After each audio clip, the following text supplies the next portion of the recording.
Snezhnaya recuperating? What are you still doing in Fontaine? Oh, it's you two. I didn't expect to run into you here. I was unconscious for quite a while after the fight in the Primordial Sea. After I woke up, I realized I was being taken back to Snezhnaya, and well, I couldn't have that now, could I? Not when I've still got unfinished business here in Fontaine. So, I mustered up all my strength and made the journey back on my own. What sort of unfinished business are we talking here? It has to do with Skirk, my master. I really wanted to meet up with her, but by the time I got back, she had already left. I still have so many questions for her. Without any other leads, all I could do was ask the Knave to help me track her down. She must have left behind some traces from her time in Fontaine.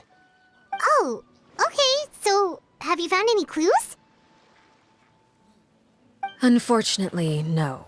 While the House of the Hearth is adept at collecting all manner of intelligence, certain existences can still manage to escape our purview. Basically, unless Master feels there's a need to meet with me, she's not going to be found. But that problem has an easy fix. I just need to become stronger, and then... Paimon thinks you should focus on getting better first. The worst of it is over. It's all thanks to that one kid from the House of the Hearth. Elwar, I think her name was. She gave me a bunch of random potions to drink. They didn't go down easy, let me tell you. Pain and chills all over. But they really did help speed up my recovery. And that's good, because it looks like I really do have to head back this time. The old man's been putting the pressure on me. He sent someone to tell me I'm needed for some sort of project. Project Stuja? Yeah, that's the one. I heard Regrader's involved too. I'm not looking forward to having to listen to all his monologuing, that's for sure. Hey, maybe you could think of a way for me to stay in Fontaine for a little longer. Helping Linny and the others brush up on their fighting skills would be far more interesting. If you and I could spar, that would be even better. I've been waiting for a chance to see you go all out. And what a sweet little daydream that is. But I also have a role to play in all this. I'll be leaving Fontaine shortly as well. Besides, considering how little they see fit to step outside the homeland, being called on to return to Snezhnaya by such illustrious dignitaries, what a great honor. Wouldn't you agree? One I could do without, I'd say. Is it just Paimon? Or does it kind of seem like they're... So, dear guests of the House of the Hearth, to what do I owe the visit? Well, we just... Right! We're super close to Linny and the others, but we still don't know much about you! Is that so? Introductions have already been made, have they not? Oh, well, you see? There's only so much you can learn about someone from a short introduction. At least tell us something a little extra, like... Why do you call yourself father? Huh, good question. I'd also like to know. The fact that you have to ask tells me our intelligence work has been quite successful. Telling you the answer to that question would only serve to undermine that success. And we can't have that, now can we? Spoken like a true diplomat. That was some expert sidestepping right there. Well, if there's nothing else, I think I'll take my leave. I still have a small matter to resolve at home. Wait, don't go!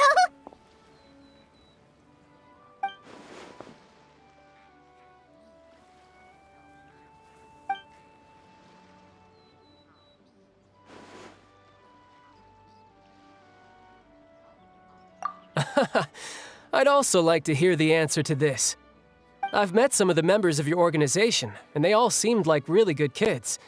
They actually reminded me of Tonya and Tusser. Which, by the way, if you ever betray them, I'm just letting you know, I won't let you off easy. And why would I betray them? Well, you've already betrayed the House of the Hearth once, haven't you? At least, that's what I heard.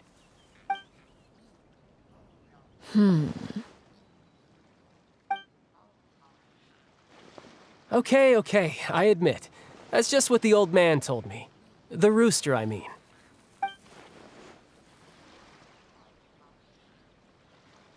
Oh, wait. Did you really do something bad to those kids? Never mind what I've done. I'm more curious as to what the mighty rooster had to say. Care to enlighten me? Ah, well, nothing much. Just some stuff about you taking out many other members of the House of the Hearth, and even going so far to attack your own family. I see. Huh. Based on your reaction, I'm guessing it's all a bunch of lies. Hardly. I don't appreciate his particular turns of phrase, but I suppose he didn't say anything untrue. Although, it would be more accurate to say that there is a certain level of prejudice involved, but I don't intend to clear that up just yet. Prejudice has a funny way of concealing the real truth behind certain things, an attribute that I find to be quite advantageous. Call yourself a Fontanian, for example, and people will assume all sorts of things, when the real truth is that this is simply the land where I was raised. Huh? You're not actually from Fontaine? But then why did you try to help out with the prophecy and everything? I was trying to protect the children born in Fontaine. Claiming that I myself was a Fontanian simply made it easier to operate. People would hardly suspect a fellow Fontanian of having any ulterior motives. Who wouldn't want to save their homeland after all? The primordial sea wouldn't have any effect on me, but it would have caused great harm to the House of the Hearth. Well, you wanted extra information, didn't you? There you go. I hope that satisfied your curiosity.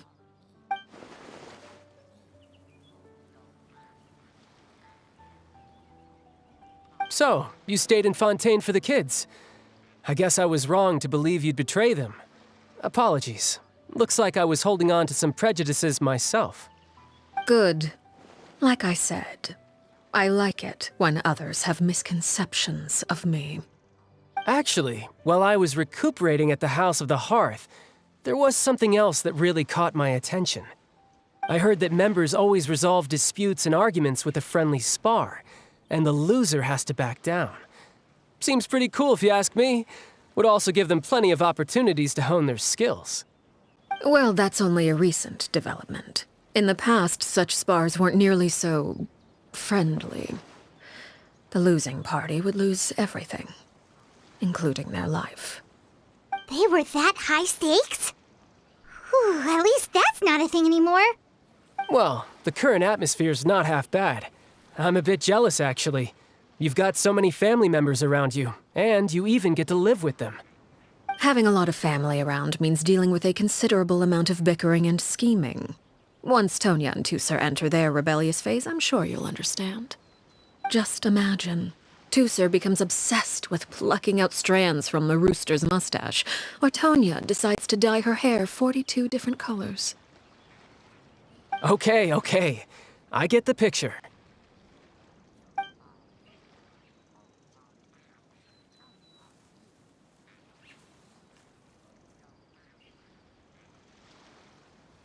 Well, would you look at the time?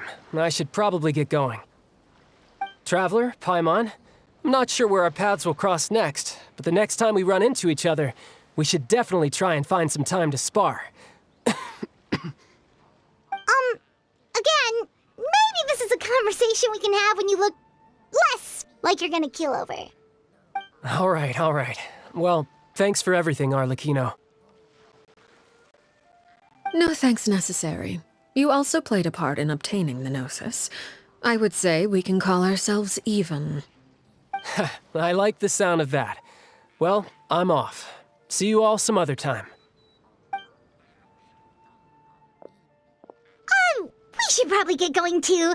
Do you want to head back with us? Oh? You want me to leave so soon?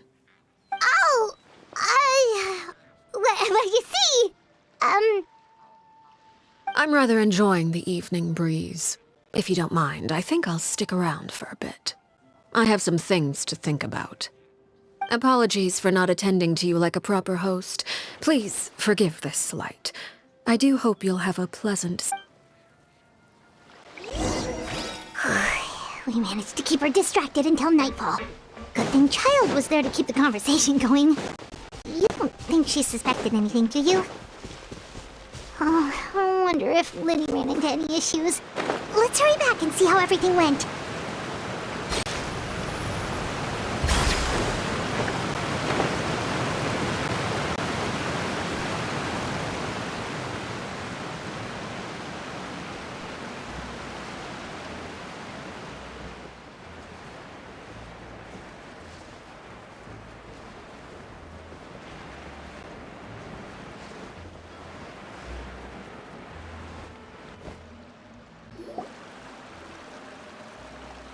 How did everything go?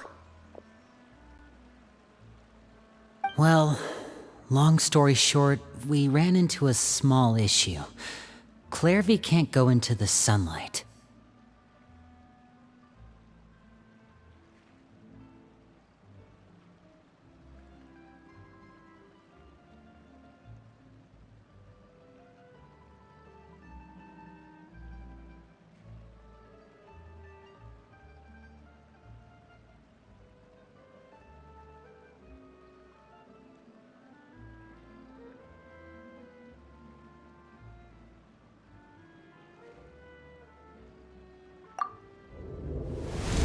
Everything was fine at first.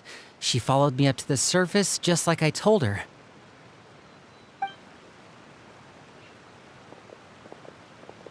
But as I led her out of the shadows and into the sunlight, she vanished. I turned around and there she was, standing at the edge of the shadows, silently watching me. Huh. Maybe she's afraid of sunlight, or... No, it wouldn't be her wish if that were the case. Well, we could always try pushing her into it.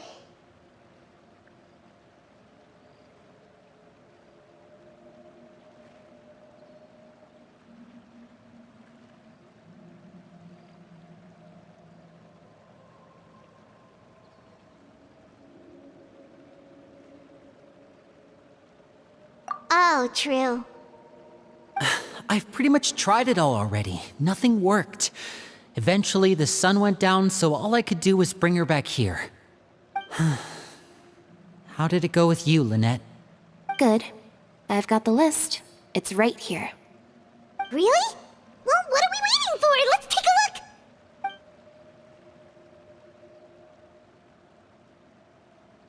Oh, that's a lot of pages.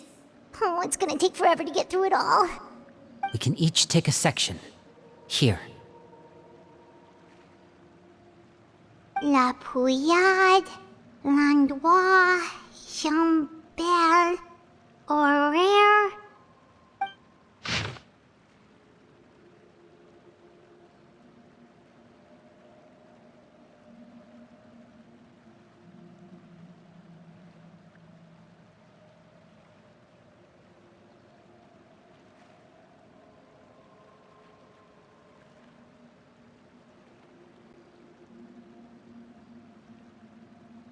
Ace?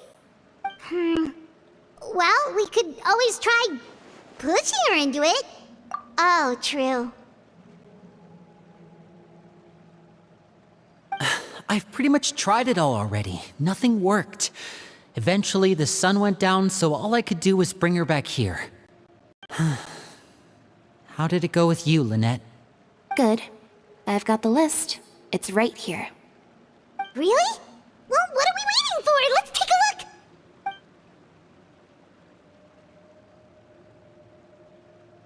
Oh, that's a lot of pages.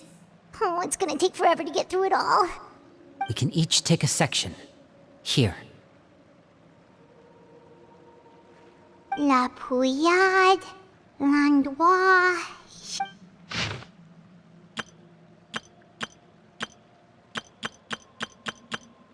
Oh, yikes. That Aurore guy has a huge scar on his face. He's kinda giving Paimon the creep. Ah, I've met him before. The scar is from an injury he received during a mission. I still remember. Did he say anything else? Well, I asked if there was someone he was interested in. It was only later that I learned he really did have someone he liked.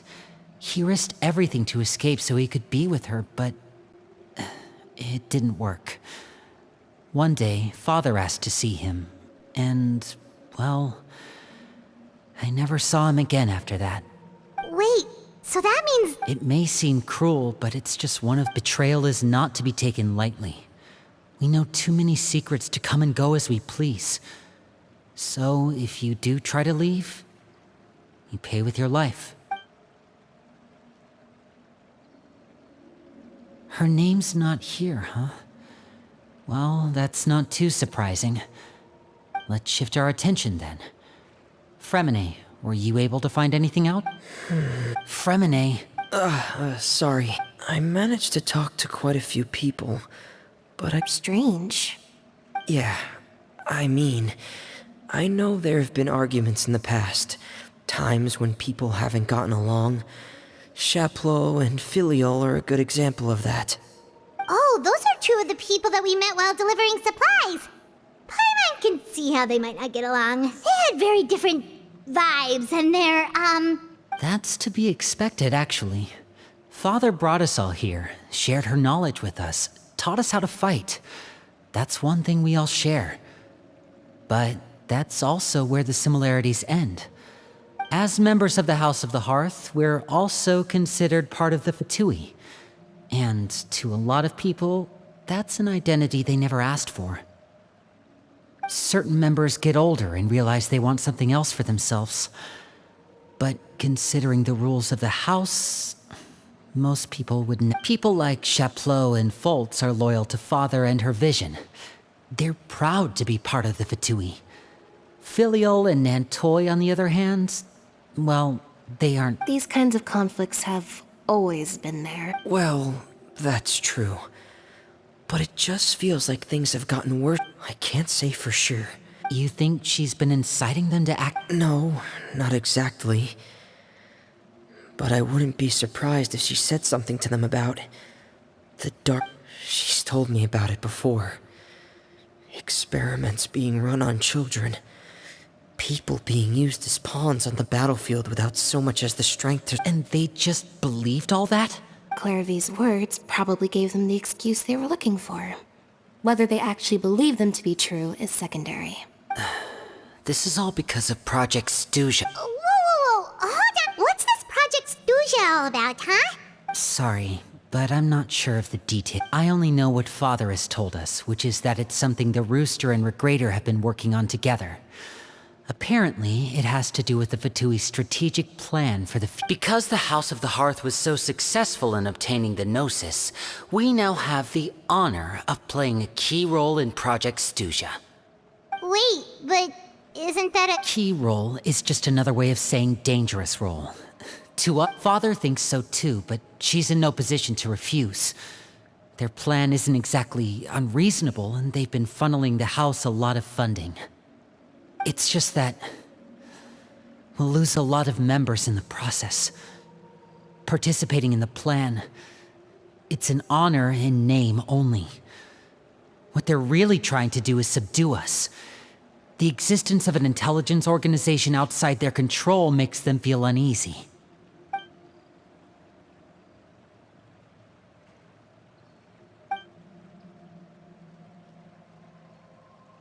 Okay, super complicated top secret Fatui business aside, what does all of this have to do with the conflicts you were talking about earlier? Paimon doesn't get the connection.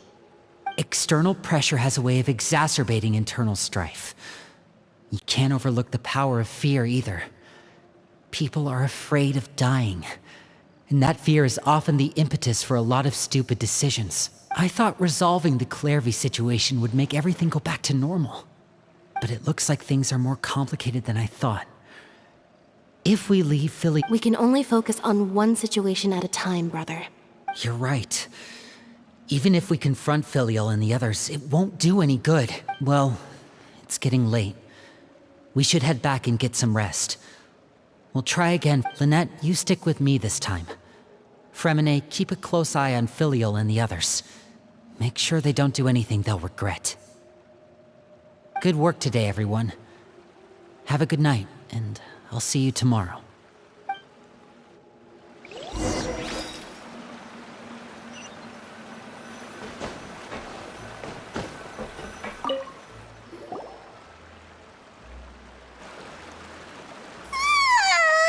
Oh, I'm always looking for. Hey, you don't think the Knave will be too angry with Lenny and everyone if she finds out about all this, do you? She's even scary when she smiles. If she were to actually get angry... Ooh, you have to protect Paimon if that happens, okay, Traveler?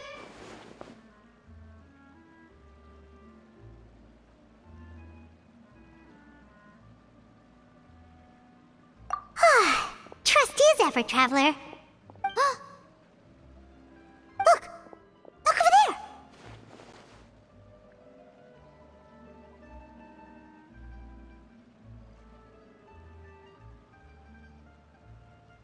Quick! Let's catch up with her before anyone sees!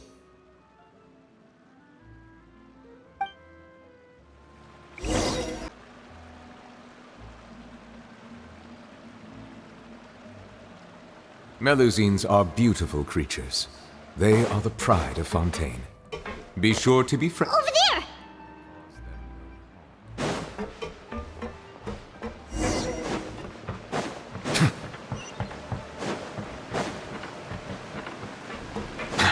Oh, where is she going?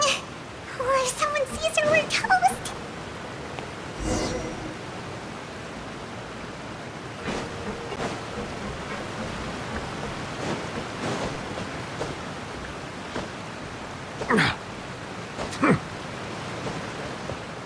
Oh, look! She stopped!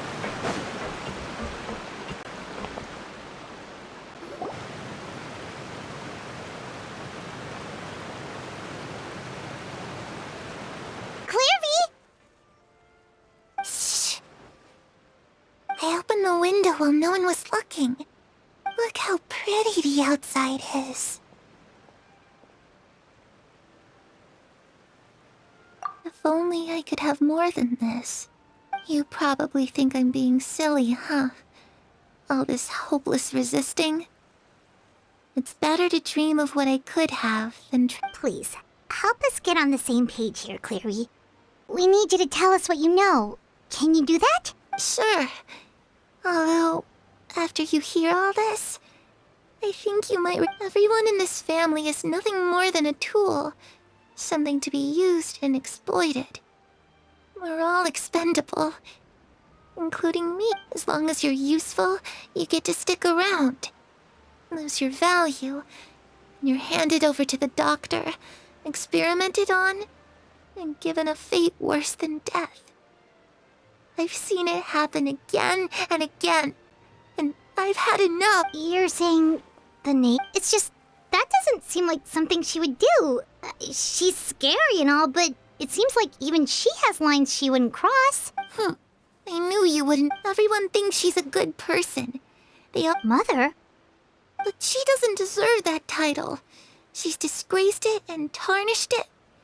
And if I had things my way, if only Perry were here, she'd understand. Perry? There's that name. Also, Paimon's getting... It almost feels like she's not really here with us. Paimon can't tell if she's actually talking to us or if she's mistaken us for someone else. Well, in any case, it seems like she really needs someone to talk to. She looks so young. But... it's getting lit. Ooh, look at the moon. Isn't it pretty? Hey, wanna hear a secret? I heard that if you look up at the night sky in Snezhnaya, you can see the aurora. It's supposed to be super pretty. Even prettier than the moon. Perry and I promised each other that... But I can't find her. I'm worried she's also been... No, that wouldn't happen to her. She's special. I should really go talk to Mother, but we just fought. She doesn't want to see me. What should I do?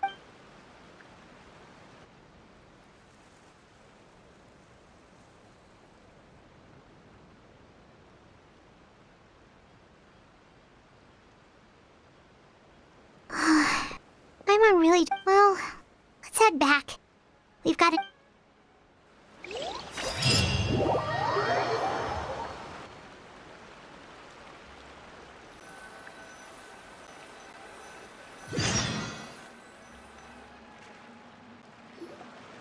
All right, looks like we're all here.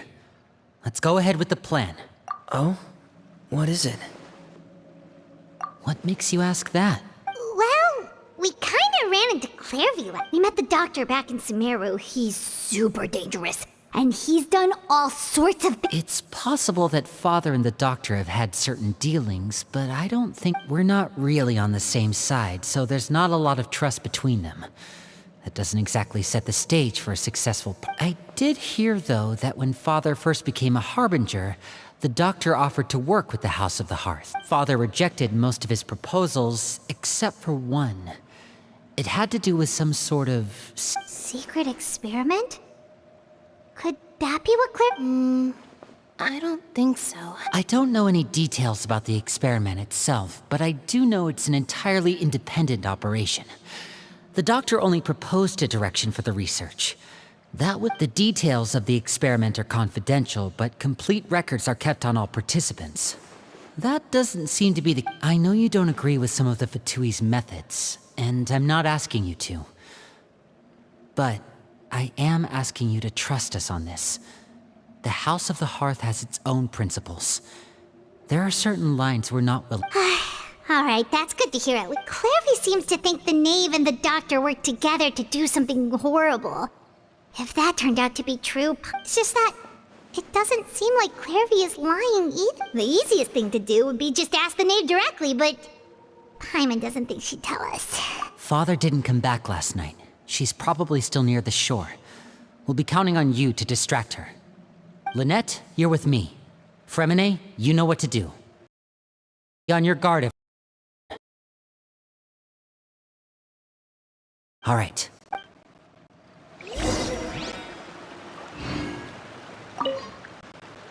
Where are we going? Let's try somewhere...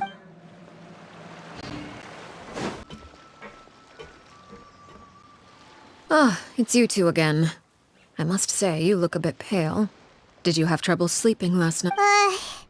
A little. Perhaps if you had less on your mind, you'd be able to absolve yourself of such troubles. So what are you planning to do now? Catch up on some sleep? Or should I give you some time to rack your brain for a topic to discuss before I ask any questions? Although I must profess to being curious. Without child here, how do you plan on distracting me? Us? Distract you? Good one. But no, we were just here for a chat. Looks like you could have used some extra time to think. No matter. If you don't have any other plans, why don't you accompany me somewhere? Don't worry. I'll be sure to steer clear of any scheming children. The ocean breeze is sure nice today. Children always think they can hide things from the grown-ups. But nothing gets past me. Least of all a little scheming. I think I'll let them have at it for a little longer. Well, I'll leave you to think things over. If you're so inclined, meet me outside the Palais Mermonia. Good things come to children who do as they're told. So I do hope you decide to tag along. If only for your friends' sakes. What should we do? She clearly knows about everything we've been doing, and Paimon doesn't think it'd be a stretch to say she was threatening us just now.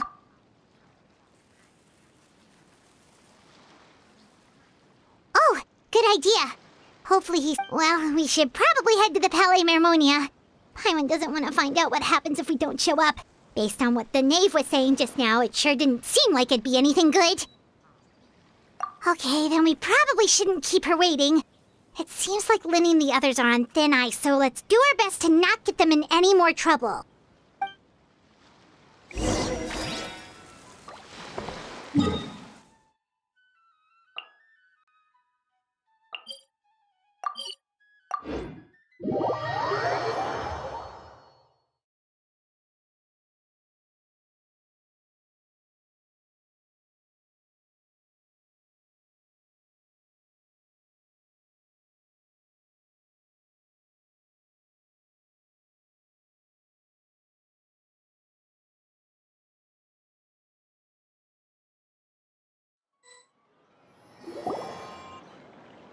Seeing as we still have some time before my meeting, we might as well enjoy some pleasant conversation while we wait. I'm glad to see you get along with my children. Being surrounded by good companions is necessary for a child's development. You're not planning on doing anything to them, are you? I assume you're referring to Lenny, Lynette, and Fremine. Although, there's that situation with Filial and Nentoy as well. It appears quite a few people have been acting out lately. No matter. I'm not one to discriminate. All those who betray the house meet the same fate. There are no exceptions. Does that mean you're going to kill them? Oh, are you here to beg for their lives? I'm sorry to disappoint, but the rules of the house change for no one. In my organization, everyone is responsible for their own actions. But don't you care about them at all? They really respect you. They even call you father. You must feel something for them. Any organization in which feelings come before principles is one destined for ruin. The House of the Hearth is hardly an exception. You could say our principles are more stringent than most. Perhaps I can offer you this consolation at least. As our guests, you two will not be held accountable along with them. I would imagine Linny, Lynette, and Fremine will be able to keep their lives. As for Filial, Nentoy, and the others, I'm afraid there's little I can do. They can try to escape, but once you know our secrets, there's no getting out alive. But that's awful. Ah, you seem concerned. Out of consideration for my guests, I suppose I could turn a blind eye for a little longer. If Linny and the others manage to dispose of Clairvy in the meantime, all evidence of their wrongdoing will be lost. In that case, I could hardly punish them for something I couldn't prove. If their efforts are unsuccessful, on the other hand, all will be held accountable, and the punishment will be severe. Of course. Oh, and here, I believe this belongs to you. Do try and keep better track of it next time. It takes a considerable amount of time to train a bird like this. It would be such a pity if you were to lose it. Permanently. Wait, where did you get that? Well, I'm afraid that's all the time we have to chat. I asked you to meet me here because I have business at the Palais Mermonia. It has nothing to do with you, but I think it would be prudent for you to stick by my side for the time being. There will always be time later to run off and tell Linny what you've learned. Well, time to go. Looks...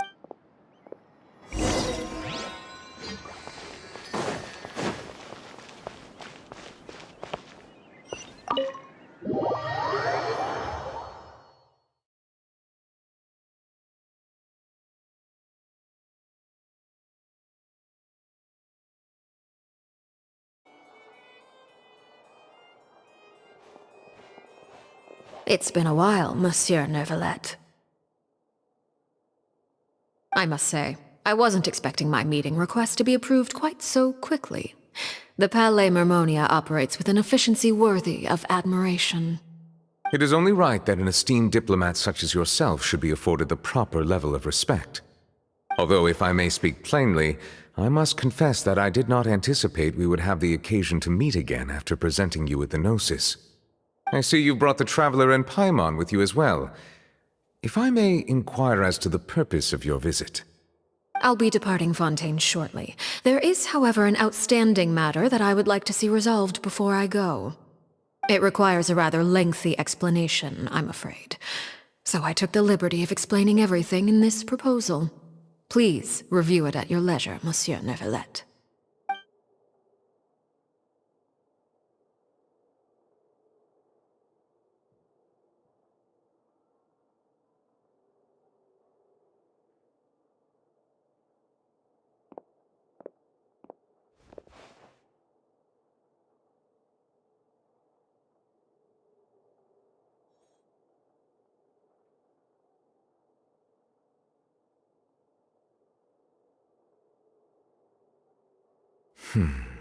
I understand your request.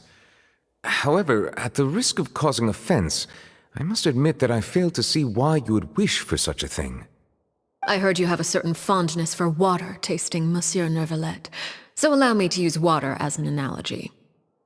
A family is like a large body of water with countless rivers flowing in and out. As someone who watches over this system, I would hope that each river that flows from the source will eventually reach the ocean. Of course, objectively speaking, I know this is impossible. Most of the rivers will dry up along the way, disappearing into the ground and leaving nothing but a barren riverbed behind. Not all rivers are destined to reach the ocean, but I would not see their existence rendered meaningless. I believe the water that flows within them is simply meant for a different destination, like a field in need of irrigation. Or perhaps the glass of a certain water-tasting enthusiast. Did you get any of that, Traveler?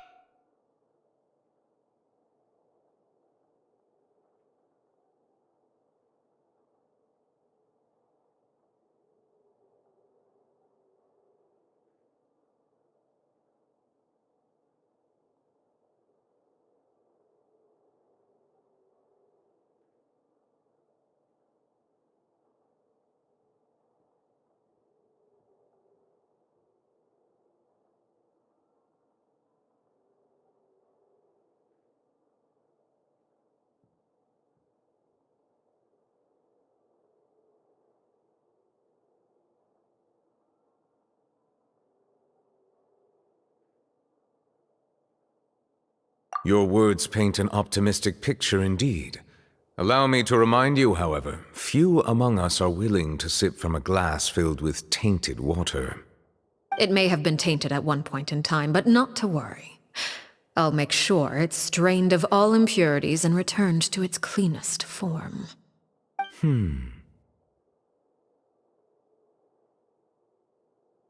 I seem to recall there being a transactional aspect to your proposal.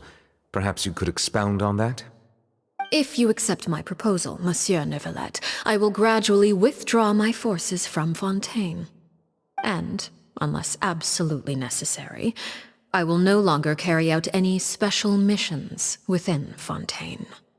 I presume I can take your words to mean that, in the future, cases similar to the Tartuffe assassination will cease to cross my desk? Tartuffe? Ah, that thief who embezzled funds from all those charities, you mean? My deepest condolences to his family, but without any evidence, I cannot imagine how the House of the Hearth might have been involved in his passing. Of course, if you accept my proposal, Monsieur Neuvillette, I'm sure certain measures could be taken to reduce the frequency of such troubles. You choose your words carefully indeed. In that case, I am inclined to accept your proposal. My thanks for your generosity, Monsieur Neuvillette. Well, with that settled, we should be going now. I took the liberty of bringing along 2 bottles of spring water from Snezhnaya for you to enjoy. I do hope I get the chance to hear your impressions. Perhaps at our next meeting, yes? Indeed. I trust you would not overlook your commitment in the meantime. All right, Traveler Paimon. Time to go.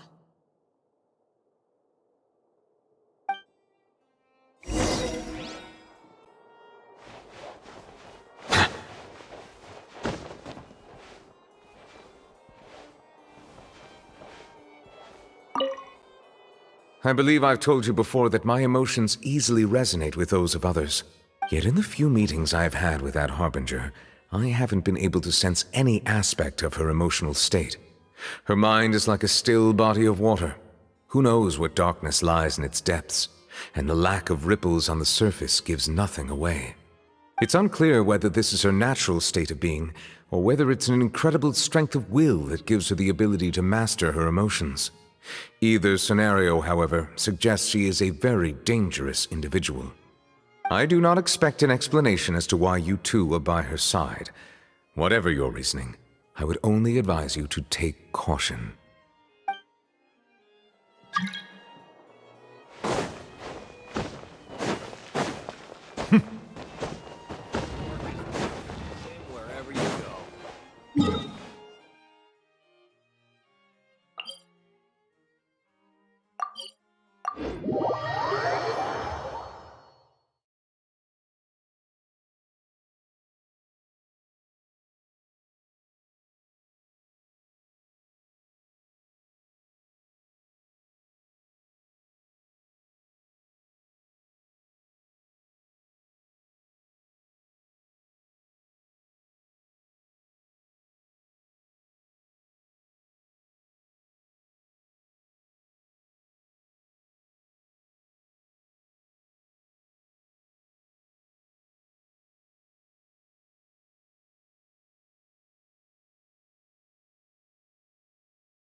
about back there? Paimon only heard you mention some rivers, a large body of water, and then some kind of irrigation scheme. You really want to know? I would imagine there might be more pressing concerns at the moment. Winnie, Paimon really hopes everything's Oh, Paimon recognizes that look. You've got your thinking cap on, don't you, Traveler?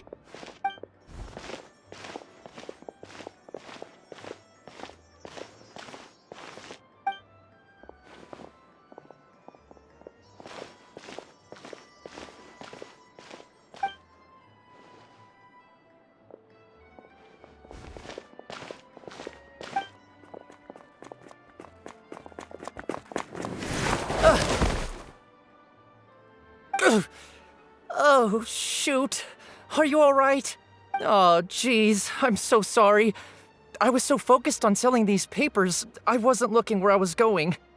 Well, let me make it up to you at least. Here, take this paper.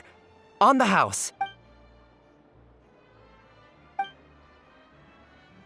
Oh, you don't have to give us anything.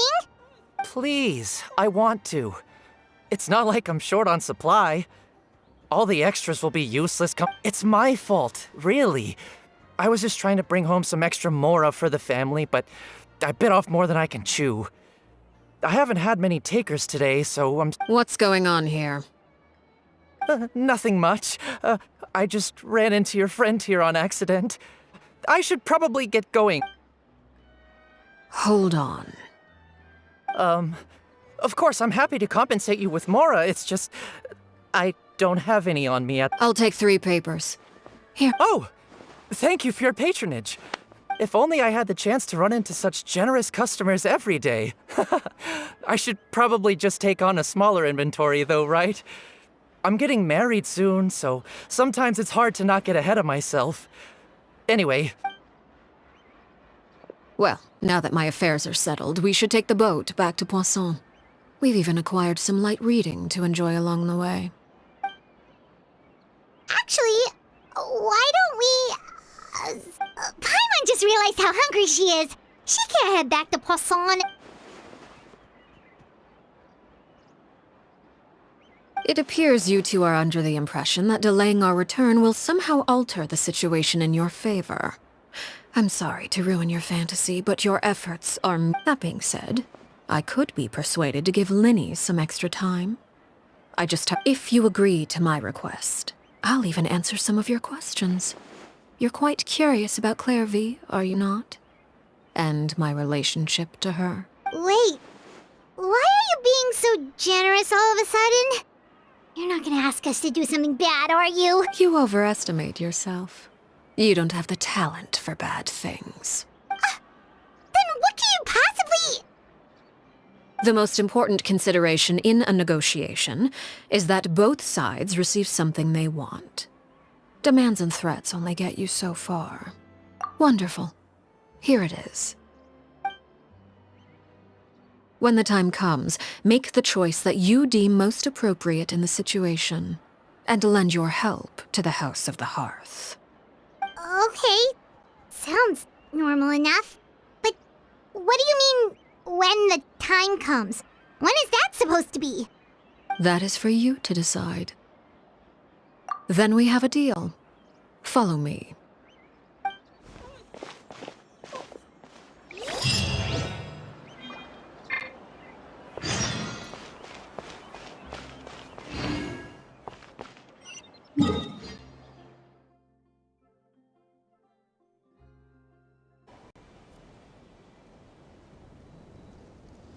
What is this place? Somewhere long forgotten by everyone. It used to be a grand building. Now it's nothing more than a pile of rubble. No one comes here anymore, nor does anyone care about what once happened here. Although, this place does have something to do with the story I'm about to tell you. It was before I became a Harbinger, and before Linny and the others joined the House of the Hearth. Due to certain events, I first killed Clairvy and then her mother. And this is where it all happened. You were the one that killed Clairvy? Patience now. Allow me to explain Clairvy's side of the story first. I'll start from the beginning. Clairvy was 6 years old when she was brought by her mother, Crucibina, to live in the House of the Hearth. From the outside, it seemed like a fairy tale. A thriving family made up of kind adults and friendly children. Crucibina was the Knave at that time, and the House of the Hearth was under her control. She was Clairvy's mother by blood, but she was also the mother to all the children in the house. Clairvy was happy here, for a time. But she quickly realized that being part of this family wasn't a fairy tale at all. It was a kind of purgatory. Purgatory? Exactly. The House of the Hearth takes in war orphans from all over Teyvat. But as for how to raise them, that depends entirely on the person in charge. Crucibina came up with a novel idea. She would teach the children to fight, force them to duel each other, and then crown as the king of the house the child who proved themselves most worthy of inheriting her title. It's difficult to estimate the number of children who died or were maimed in the process. There's little I can say about the ones who died. The ones that emerged with permanent injuries, on the other hand, well, they still served a purpose. They would be handed over to the doctor to be experimented on, or sent away on dangerous missions. Nothing more than tools to be used and then discarded. So those were the experiments Clairvy was talking about. But what actually happened to her? You said that Clairvy was Crucibina's daughter, so if Clairvy tried to convince her to stop what she was doing, Crucibina probably would have listened, right? Despite being Clairvy's mother, Crucibina cared little for her daughter. She forced Clairvy to join the House of the Hearth only as a means to demonstrate her own impartiality as a mother, to prove that she treated all her children equally. Clairvy did try to convince her mother to change her ways, but it was to no avail. After her efforts failed, the only other option was to rise up and try to fight back. Unfortunately, the other children had already been thoroughly indoctrinated into the illusion of happiness Crucibina had created. Of course, there was one exception. Someone Clairvy's age who knew the truth about the House of the Hearth. Her name was Peruere. Wait, the friend that Clairvy mentioned? Friend, huh? I suppose we can call her that for now. Clairvy was a cheerful and passionate person with a tenacious spirit. Peruere, on the other hand, was rather cold-blooded. Her cold-blooded nature allowed her to see through Crucibina's facade. Yet, it was also this cold-bloodedness that prevented her from acting against it. At least at first. While Clairvy longed for freedom, Peruere was convinced that, amid all the fighting and violence, she would make it until the end. Despite their differences, the two became fast friends, united by their knowledge of the truth. Clairvy told Peruere that she hoped to create a real family, where no one would be killed or sacrificed. There may have been a certain naivete to her ideas, but Clairvy proved her determination many times over. She tried countless times to run away, ask for help, or expose the truth. But her efforts only earned her beating after beating. The only thing that kept her going was her strength of will. Even with her body racked with pain, she would still stand on her tiptoes and open the window at night. She and Peruere would look out at the moon together, a fierce longing for freedom shining in her eyes. But one day that light simply vanished. Oh no. What happened? Her hopelessness resulted from a culmination of things. 10 years had passed. 10 years worth of failure after failure. She and Peruere weren't children anymore, but finding any chance to escape still seemed as hopeless as ever. It was during this time that Peruere suggested a new plan. If escaping was out of the question, Why not take down the very person sitting on top of this throne of lies? Mother herself. Clairvy rejected that proposal. She claimed that as a famous harbinger, Crucibina possessed an unimaginable amount of power. Trying to kill her would have an incredibly low chance of success. Clairvy never gave another reason, but Peruere could see it written all over her face. Clairvy still thought of Crucibina as her mother. Killing her own flesh and blood was a line she couldn't bring herself to cross. If she couldn't escape and fight back, then only one option remained. Precisely. Death was the only way that she felt she could be free. It happened during a duel. When she arrived at the dueling ring that day, her partner turned out to be none other than Peruere. The very person that had stood by her side all those years. It was a fierce battle. But ultimately, Clairvy decided to let Peruere end her life. From that moment on, Peruere's journey was one written in flames. When the rain finally came and washed it all away, there she stood, the sole victor in Mother's endless game of slaughter. A trail of corpses strewn across her path to success. It was the very result she had predicted 10 years prior. Even then, she believed she would make it until the end. She wasn't surprised by the fact that she emerged as Mother's undisputed heir. Rather, her success left her with an inexplicable sense of restlessness. She was unsettled, and there was only one thing that could quell that sensation. Perhaps you two would like to take a guess as to what it was? Crucibina, you mean? But... Correct. This is the place where Peruere killed her best friend. A mere year later, this is also the place where she fought tooth and nail to kill the mother they shared. The moment she acted, any conception of what was right or wrong ceased to matter. It's one of the principles of the house. Only those who survive get to write the rules. Peruere won the battle, and became a harbinger herself. After which Her Majesty, the Tsaritsa, bestowed upon her a new name. Arlecchino. So the Perry Clairvy was talking about... It was you all along. You're Peruere. Arlecchino is just a name you got later. I left that name behind long ago.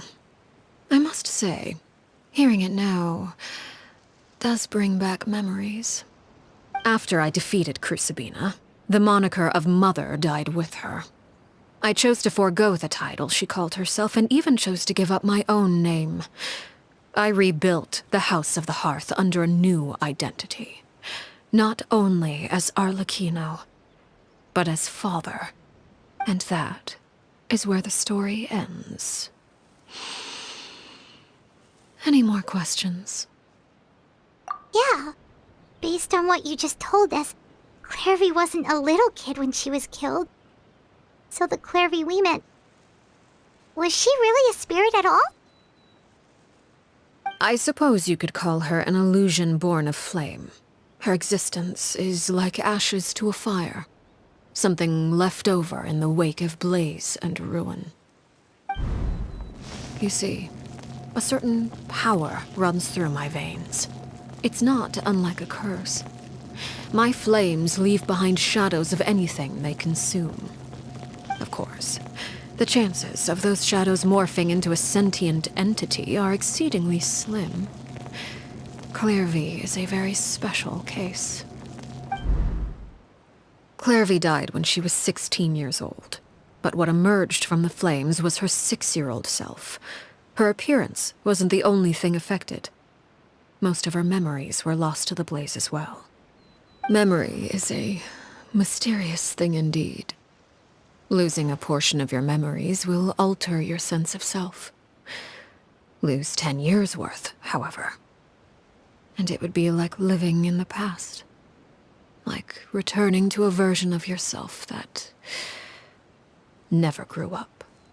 No wonder Paimon got such a weird feeling when we were talking to her. Perhaps I should put it this way. Clairvy is someone trapped in time. It may seem like she exists with us in the present, but she truly lives in the confines of her own past. So if all of that is true, then you must have known about Clairvy for a long time. Indeed. She's a rather volatile and unstable entity. Sometimes she would look after the children. She's even saved some of their lives. But other times, she would hide from me and become obsessed with revealing the truth about the house to anyone who will listen. Shadows don't have the capacity to learn or grow. Any new information they encounter is quickly forgotten over time. Your attempts to expose Clairvy to sunlight, they failed, yes?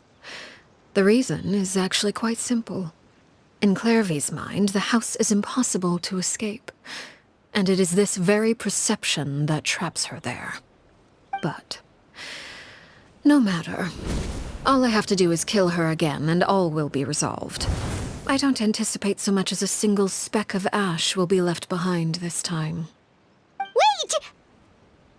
Paimon can understand why you might want her gone, but isn't there another way? So what if she's trapped in her 6-year-old self? She's still your friend! At least talk to her first! It's too late for that. She broke the rules, and now she must be punished. That goes for Filial and Nantoy as well. She's had quite the effect on them. I hope you understand. The difference between Crucibina and myself lies in our formulation of the rules, not our policy for enforcing them. Upholding the rules without question is a trait we both share, because that is how a household should be run. Is this really what you want to do? Whatever could you mean? Don't you want to say a proper goodbye at least?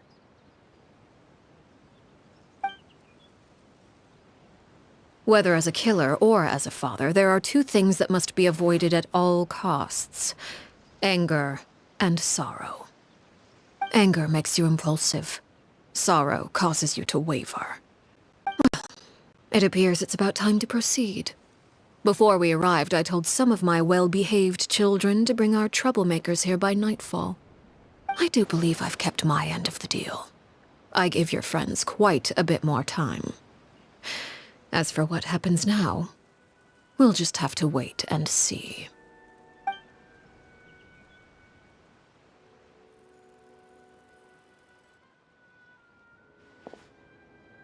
Here they are, Father.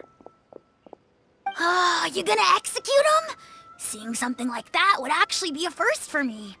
Lenny! I'm sorry. I heard about how you helped buy us more time. But I still failed.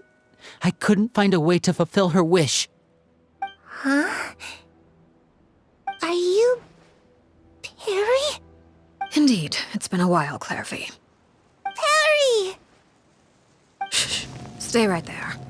I'm sorry to postpone our reunion, but first I believe certain scores need settling.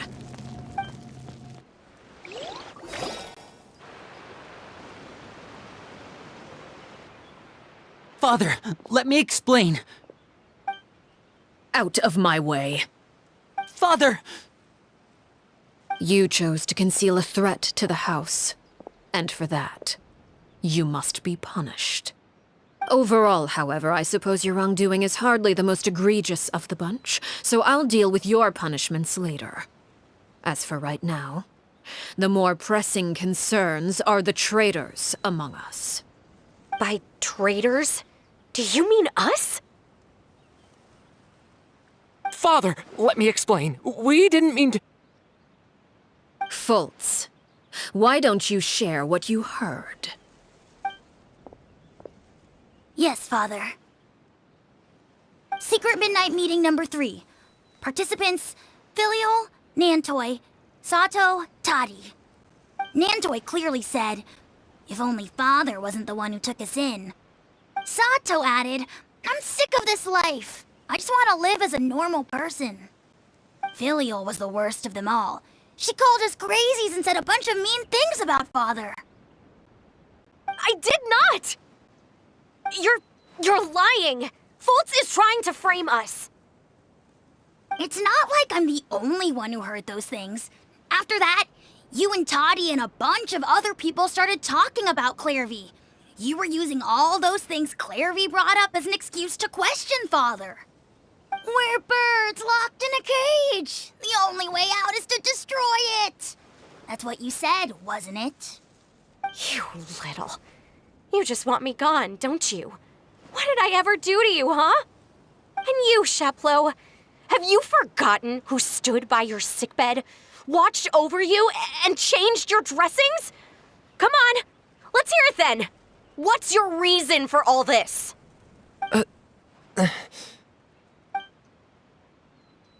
You're wrong, Filial. We don't want you to die.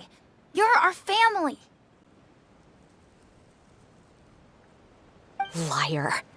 You wouldn't be doing this if that were the case. So why? Why have you backed us into a corner? We all live in the House of the Hearth. You know the type of work we do, Filial.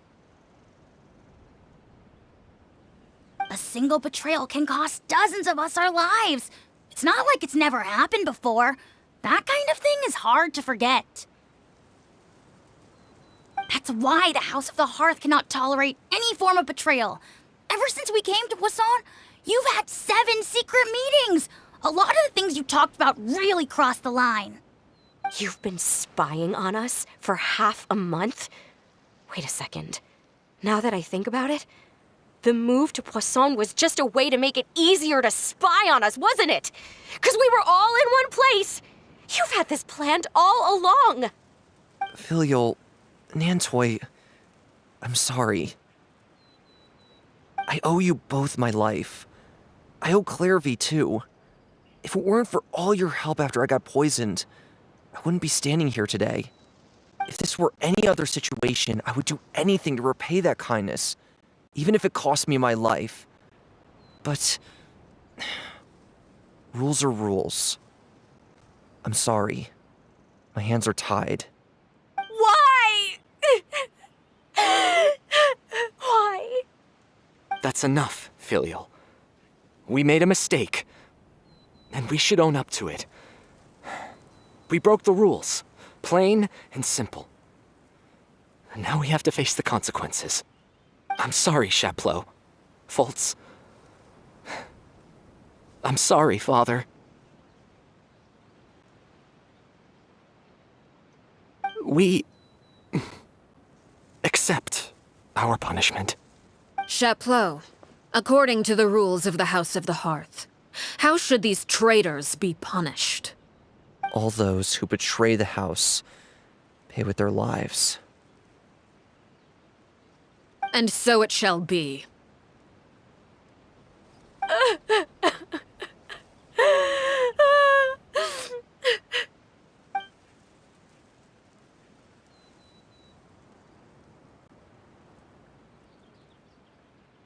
Father, please wait! Something you want to say, Linny? Please reconsider, Father. What Filial and the others did, does it really count as betrayal? We all come from broken families. From the very first day we joined the House of the Hearth, we wanted nothing more than to make it a real home. But the truth is, none of us know what a real home should look like. I'm not saying I have all the answers. All I know is this. Killing Filial and the others may uphold the rules, but doing so will only bring us further away from being a real family than we've ever been. So please, Father, please reconsider. I agree with Linny. Father, please. Linny, you...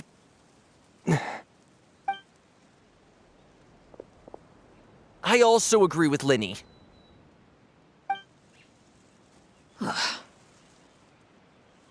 An order once given cannot be rescinded. However, Given the extent of your determination, I suppose we shall have to go about this a different way.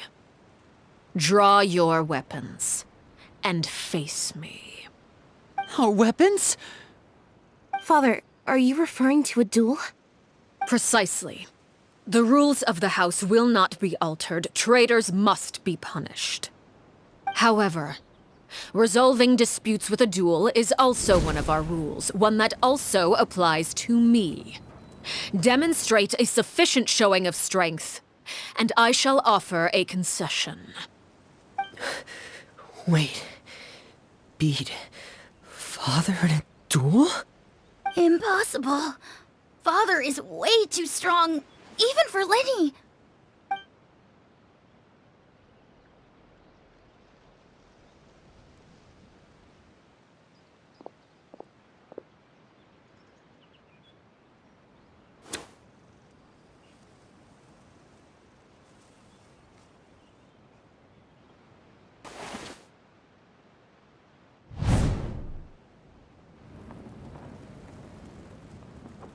Did you hear that, Traveler? Lenny and the others have to duel the Knave. What should we do? Can they really win something like that? If they lose, those people from the house are really gonna be executed. Hey, are you listening?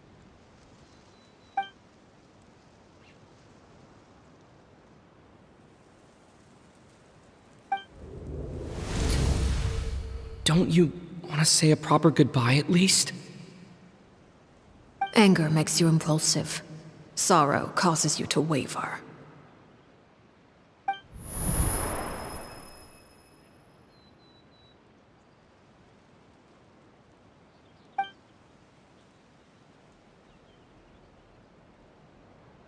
Oh. Looking at that expression on her face, she seems really serious about this. Guess that means there's no chance she's throwing the duel on purpose, huh?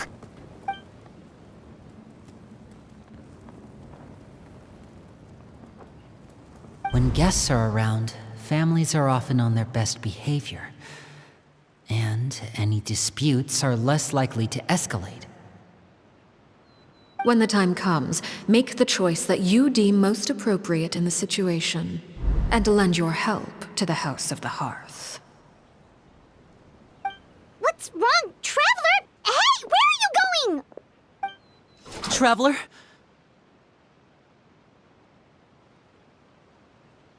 You're